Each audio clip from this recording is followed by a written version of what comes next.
Rajamouli junior NTR combination అంటే మనకి student number 1 నుంచి ఆల్మోస్ట్ ఇక సింహాద్రి వరకు, ఆ తర్వాత యమదొంగ, RRR వరకు, అంటే స్టూడెంట్ నెంబర్ 1 నుంచి సింహాద్రి వరకు అని ఎందుకు అన్నానంటే అప్పుడు ఎన్టీఆర్ ఒకలాగా ఉండేవాడు. అండ్ ఆ తర్వాత యమదొంగ నుంచి నిన్నటి RRR వరకు ఇంకొక ట్రాన్స్ఫర్మేషన్. ఇలా 4 సినిమాలు అయిన తర్వాత ఈసారి ఐదో సినిమా అంటే ఆయన డైరెక్ట్గా దర్శకత్వం వహించకపోయినా తను ఇన్వాల్వ్ అయినటువంటి ప్రాజెక్ట్. రాజమౌళి గారు, కార్తికేయ గారు, వరుణ్ గుప్తా గారు ముగ్గురు కలిసి మ్యాక్స్ స్టూడియోస్ అనే సంస్థలో ఒక భాగం అయి ఉండి ఆ సంస్థ నుంచి ఒక సినిమా రావాల్సి ఉంది. అది దాదా సాహెబ్ ఫాల్కే గారి బయోపిక్. దీన్ని ఎవరైతే పోషిస్తారు అని వాళ్ళు వెతకగా వాళ్ళకి అన్ని వేళ్ళు ఒకవైపే వెళ్ళాయి జూనియర్ ఎన్టీఆర్ మీదకి. ఎందుకంటే తనైతేనే దీనికి బాగా న్యాయం చేయగలడు అని వాళ్ళు భావించడం, ఈ విషయాన్ని రాజమౌళి గారు జూనియర్ ఎన్టీఆర్ గారికి చెప్పడం, ఆయన కూడా ఓకే చేయడం గబగబా జరిగిపోయాయి అని ఒక వార్త హల్చల్ చేస్తుంది. ఎంతవరకు నిజమో తెలియదు. ఇకపోతే జూనియర్ ఎన్టీఆర్ పక్కన రాజమౌళి గారు ఉన్నారు ఏ యాంగిల్లో అయినా సరే అంటే ఆ సినిమా ఖచ్చితంగా రికార్డ్స్ బద్దలు కొట్టుద్ది. అందరూ తెలిసిన విషయమే. ఈవెన్ రాజన్న సినిమాని కూడా రాజమౌళి గారే వెనక నుండి నడిపించారు. చాలామందికి తెలుసు అనుకుంటా ఈ విషయం. కోర్స్ అది కూడా రాజమౌళి మార్క్తోనే ఉంటుంది, కాకపోతే దర్శకుడిగా తన పేరు ఉండదు, బట్ ఆయన మార్క్ అణువణువున కనిపిస్తుంది. అలాగే కీరవాణి గారి సంగీతం. నెక్స్ట్ ఇప్పుడు దీనికి కూడా కీరవాణి గారి సంగీత వహిస్తారని చెప్పేసి ఒక న్యూస్. బట్ మేబీ కార్తికేయ చేసిన, కీరవాణి గారు చేసిన ఇక అదే ఫ్లేవర్స్తో ఉంటుంది. అండ్ నౌ దాదాసాహెబ్ గారి జీవితాన్ని ఆధారంగా తీసుకొని సినిమా తీయాలనుకోవడం నిజంగా గొప్ప నిర్ణయం. ఎందుకంటే చాలామందికి తెలియదు. మనము దాదాసాహెబ్ ఫాల్కే అవార్డ్స్ అంట అని వింటాం, రఘుపతి వెంకయ్య అవార్డు అంటాం, అది వింటాం.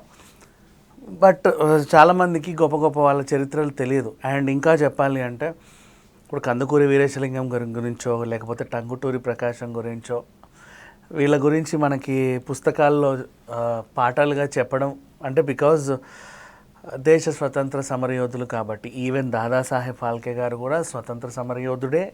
అండ్ అంతకుమించి మన తెలుగు సినిమాకి ఒక మంచి నిర్మాత, తొలి కథకుడు, తొలి దర్శకుడు, తొలి తరంలో చాలామందిని పరిచయం చేసినటువంటి, అసలు సినిమానే ఇండియాకి పరిచయం చేసినటువంటి గొప్ప వ్యక్తి. చాలామందికి తెలియదు.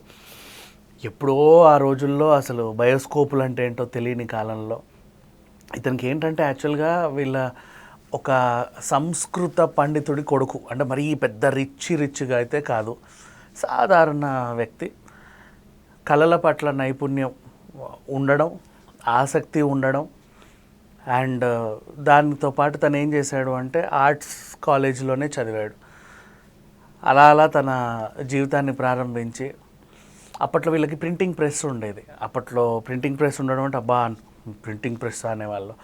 అంటే ఫారిన్లో ఉండేటువంటి ఒక మంచి ప్రింటింగ్ ప్రెస్ ఏదో రకంగా సంపాదించారు. దాన్ని మీద ఈ పిక్చర్స్ ఎందుకు కదలకూడదు అనే ఐడియా వచ్చింది తనకి. అలాగే చెక్క బొమ్మలతో, తోలు బొమ్మలతో కదిలించి దాన్ని చిత్రీకరించిద్దామని అమెరికాలో ఉండేవి బయోస్కోపులు, ఎక్కడెక్కడి నుంచో ఎంతో రకంగా సంపాదించి ఏం తీయాలి ఫస్ట్ సినిమా, రాజా హరిశ్చంద్ర తీద్దాం అనుకున్నాడు. అసలు అన్నిటికంటే ముందు తను చేసిన పిక్చర్ ఏంటంటే ఒక బఠానీ మొక్క విత్తనం వేసి, ఇప్పుడు మనం యూట్యూబ్లలో చూస్తున్నాం చూసారా, అది తొలితరంలో తను తీశాడు. ఒక బఠానీ మొక్క అలా అలా అలా అలా అలా ఎదగడం తీశాడు. తర్వాత వాళ్ళ కుటుంబ సభ్యులందరినీ పెట్టి ఒక 20 అడుగుల కాపీ సిద్ధం చేశాడు. ఓహో ఇట్లా ఉంటుంది, భలే ఉంది అనిపించింది. తర్వాత సినిమాగా ఒక స్టోరీ పరంగా తీద్దాం, రాజా హరిశ్చంద్ర. దాంట్లో బాలనటుడిగా వాళ్ళ కొడుకునే పెట్టుకున్నాడు. తర్వాత శ్రీకృష్ణుడి మీద తీసిన సినిమాలో బాలకృష్ణుడిగా తన కూతురే మందాకిని నటించింది. ఇక వాళ్ళ ఆవిడ టెక్నీషియన్, వాళ్ళ ఆవిడ కూడా నటించిందేమో అనుకున్నారు. No, she is technician. లైట్ పడకుండా దుప్పటి పట్టుకునేది ఇలాగా. అంటే ఇప్పుడు చెప్పాలి అంటే తొలి బాలనటుడు ఫాల్కే గారి కొడుకే, తొలి బాలనటి ఫాల్కే గారి కూతురే, తొలి సినిమా టెక్నీషియన్ వాళ్ళ ఆవిడ టెక్నీషియన్. అన్ని లైట్లు పట్టుకోవడం, నీకు స్పెషల్ ఎఫెక్ట్స్ కోసం ఇట్లా చీపురు ఆకులు అలా అలా తిప్పడం, ఆయన ఏది అడిగితే అది చేసి పెట్టేది. పైగా తొలి ప్రొడక్షన్ మేనేజర్ కూడా ఆవిడే.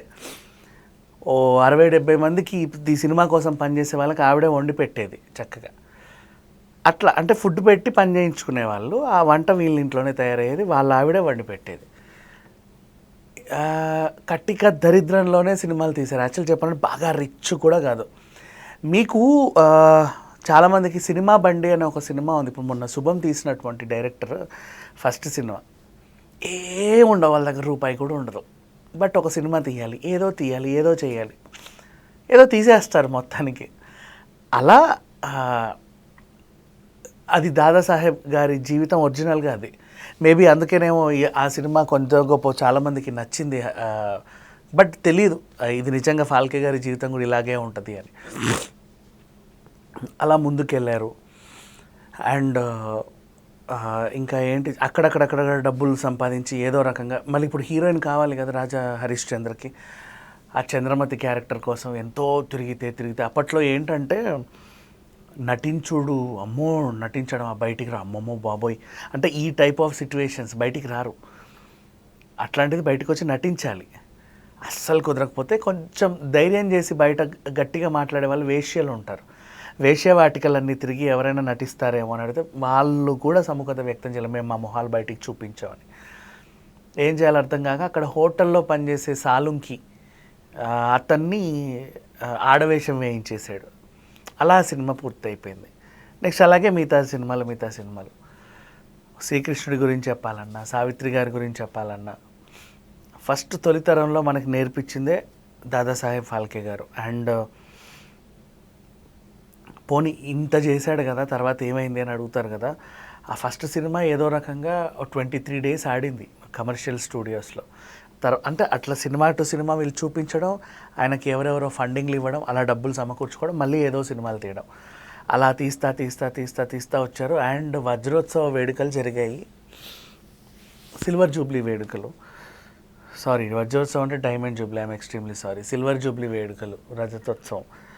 ఆ వేడుకలు జరిగినప్పుడు సినిమాకి సంబంధించి ఆయన ఇలా కూర్చున్నాడు అనమాట. కటిక దరిద్రంలో ఉన్నాడు అప్పటికీ కూడా. ఆయనకి ఏమి ₹1 సంపాదించుకోవాలి, 2 పిల్లలు, వాళ్ళ ఆవిడ. ఒక పెద్ద ఆయన గమనించి అరే మీరా అని చెప్పి వేదిక మీదకి తీసుకెళ్ళి తనని సత్కరించి ఒక ₹5,000 ఇచ్చాడు. ఈ 5,000తో కూడా ఆయన మళ్ళీ సినిమా తీస్తాడేమో అని అనుకున్నారు. తర్వాత వాళ్ళే కొంచెం నచ్చచెప్పి దగ్గరలో ఒక చిన్న ఇల్లు కొనిచ్చి మీరు ఇక్కడ ఉండండి, ఏదో రకంగా హ్యాపీగా బతకండి అనిపించారు. అప్పట్లో తర్వాత ఆయన ఒక కారు కొన్నాడు, ఆ కారులోనే షూటింగ్కి వెళ్ళేవాడు యాక్చువల్లీ. తర్వాత ఆ కారుని మెయింటైన్ చేయడం చేతగాక పెళ్ళిళ్ళకి అద్దెకి ఇచ్చేవాళ్ళు. నెక్స్ట్ వాళ్ళ అబ్బాయి కూడా ఆ కారు వాడాడు. తర్వాత ఏమైందో తెలియదు, అప్పట్లో ఎక్కడో చెత్త కుండీల్లో తేలింది. తర్వాత ఈయన వాడిన కెమెరా ఏమైందో ఇప్పటిదాకా తెలియదు. అదే మన ఇండియాలో ఫస్ట్ కెమెరా యాక్చువల్లీ. కొన్ని వస్తువులు అంటే ఏమైపోయాయో తెలియదు, మేబీ అమ్ముకున్నారో ఏంటో, బట్ కట్టిక దరిద్రంలోనే చనిపోయాడు. అంత గొప్ప మహానుభావుడు కట్టిక దరిద్రంలోనే చనిపోయాడు. అంతకుముందు సినిమాలకు కొంచెం విరామం ఇచ్చి ఈ స్వతంత్ర పోరాటంలో కూడా పాల్గొన్నాడు. ఇలాంటి ఒక గొప్ప వ్యక్తి చరిత్రని ఎన్టీఆర్ గారు మాత్రమే పోషించగలరని వాళ్ళకి ఎందుకు నమ్మకం అనిపించిందో, ఈయనకి ఎందుకు నచ్చిందో తెలియదు. కానీ మొత్తానికైతే మనం దాదాసాహెబ్ గారి చరిత్రని ఎన్టీఆర్ గారి రూపంలో చూడబోతున్నాం. అండ్ ఇంకా ఆయన గురించి ఎంత మాట్లాడినా తక్కువే, బోల్డ్ అన్ని కబుర్లు చెప్పొచ్చు.